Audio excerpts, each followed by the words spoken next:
Let's take a look. I have a couple more things that I want to share with you before we get into your stress responses. So please have your notebook handy. I want to introduce to you a couple more ideas. We left talking about this yesterday. What can we decide? What can we decide is the connection between stress and health? What we talked about yesterday, kind of in summary. Yes, Paula.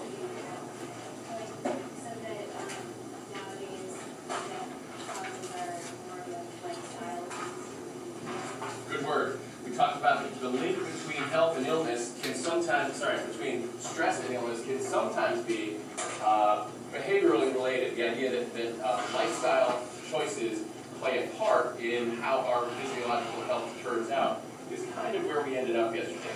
We talked a little bit about some of the causes of these particular diseases as being lifestyle related, and we talked about the McDonald's that you all eat every week. We talked about the cigarettes that you smoke and the alcohol that you drink and other behavioral and behaviorally related activities that you do that make sometimes ill health the outcome.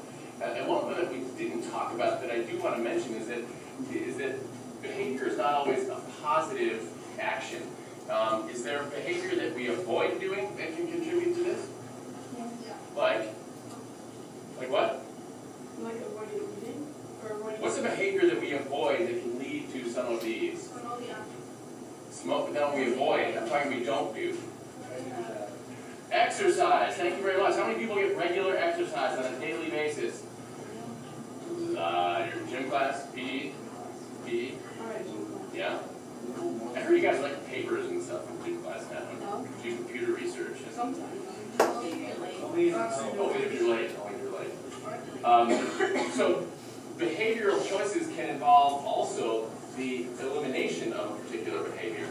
How many people have gotten home and decided that they're too tired to go to the gym or they're too tired to go for a run? Has that ever happened to you before? Those are behavioral choices. Two hands. Two hands.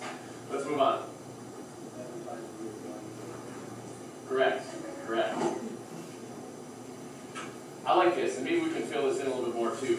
Do you know what the CDC is?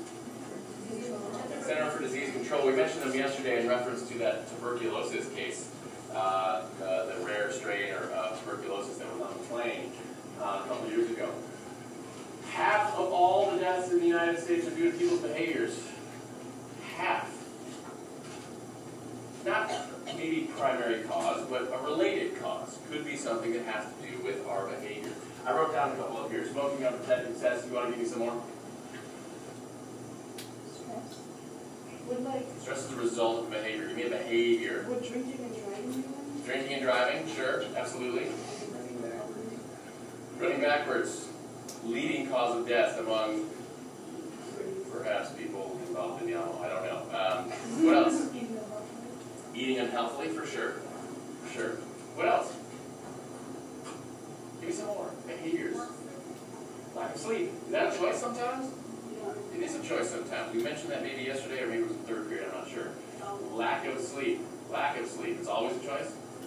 How many people can fall asleep when they go lie down and relatively quickly? How many people can fall asleep relatively quickly given the opportunity? Yes? How many people lie in bed and toss and turn? You think that's stress related? Potentially? What are you thinking about while you're tossing and turning? Thinking about the homework that you didn't do or the test that you didn't take or... You're thinking about sleeping? The homework that you didn't do, the test that you didn't take.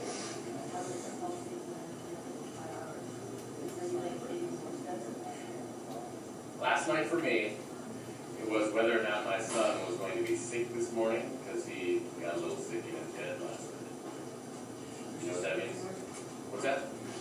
He's not. You know what we discovered it was? Too much birthday cake. That's what we discovered it was. But I was nervous because what's happening? What's the stressor I was under last night? Do I have to call for a sub? Do I have to call in? Am I going to miss a day? Do I have to run into school at 4 in the morning and put together lesson plans for you guys so that you're engaged and you're learning while I'm home taking care of someone who's thrown up? What's that? Work stress is an important part too, for sure. How about this? There's a field called behavioral medicine that's starting to link these two concepts together. The idea that behavior is also a part of medicine, and that's what behavioral medicine is all about. The idea that we're trying to find links between how our behavior informs our physiological health. And I just want you to write the term down because it's kind of an interesting new, not new, but newer field of psychology. And these are people are studying this in MD programs. People are studying it in clinical psychological programs too. So it kind of helps bridge the gap between physiological medicine and psychological knowledge. So behavioral medicine is one, and on the next screen, I think it's on the next screen, I want to show you something called health psychology, which is also very similar, but seems to reside squarely in the field of psychology.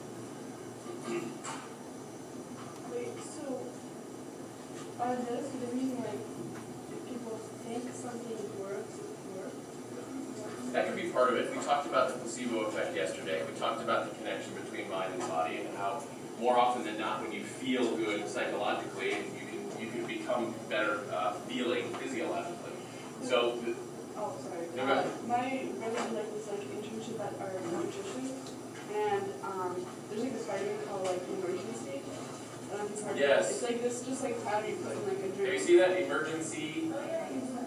My wife uses it constantly. It's a powder you pour into a water bottle and shake it up. Yeah, and so apparently while my brother was doing this internship, like the pediatrician was like he went on a tiny rant about emergency, saying it didn't work, and just because you think you feel good, because you're taking the stuff that you do end up like feeling better. That's essentially what we're talking about. If you believe it's going to help you, then maybe it will. Now, is it really helping you? It's going to take an experiment to figure that out. But the connection between mind and body is very powerful. Can I move on?